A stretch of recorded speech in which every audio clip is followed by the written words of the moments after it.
서울시가 택시 운전기사 7만 5천 명을 대상으로 오는 8일까지 전수조사를 완료할 예정이라고 밝혔습니다.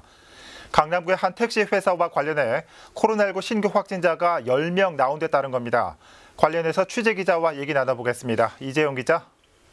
네, 보도국입니다. 네, 신규 확진자 가운데 택시 운전기사가 몇 명이나 있습니까?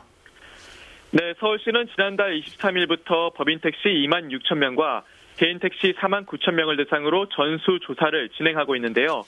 지금까지 강남구 택시회사 관련 확진자 중 8명은 운전사, 2명은 직원으로 확인됐습니다. 서울시는 팀원으로부터 카드 이용객 190명에 대한 명단을 확보해 역학조사실로 자료를 제출했다고 밝혔습니다. 현금 이용객은 지금까지 26명이 집계됐는데 소재 파악은 아직 안 된 것으로 알려졌습니다.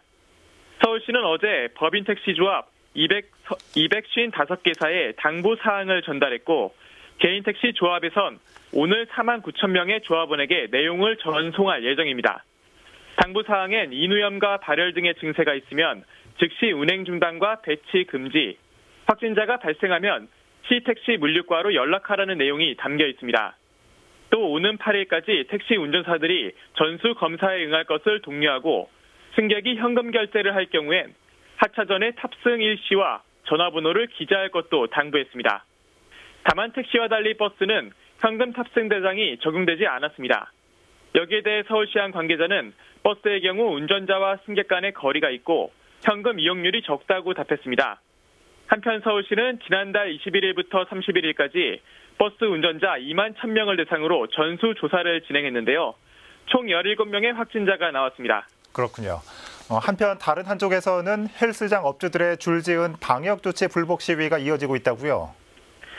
네, 헬스장 등과 같은 실내 체육시설에는 현재 집합금지 조치가 내려져 있는 상황인데요.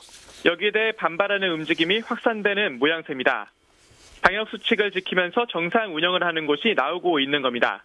예컨대 오성영 전국 헬스클럽 관장협회장은 SNS에 방역 수칙을 지키면서 정상 오픈합니다라고 글을 올렸습니다. 또 지금이라도 짧고 굵게 가든지 아니면 운영 금지 때린 수도권 자영업자들 모두 다 정상으로 돌려놔라라고 강조했습니다. 아무래도 방역 지침의 형평성 논란은 당분간 이어질 것으로 보입니다. 네. 자, 마지막으로 코로나19 발생 상황 짚어주시죠. 네, 오늘 새벽 0시 기준으로 국내 코로나19 누적 확진자 수는 총 6만 4,979명입니다. 어제보다 715명 늘어났습니다.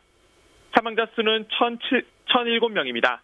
서울의 누적 확진자 수는 어제보다 199명 더 늘어난 2만 338명입니다.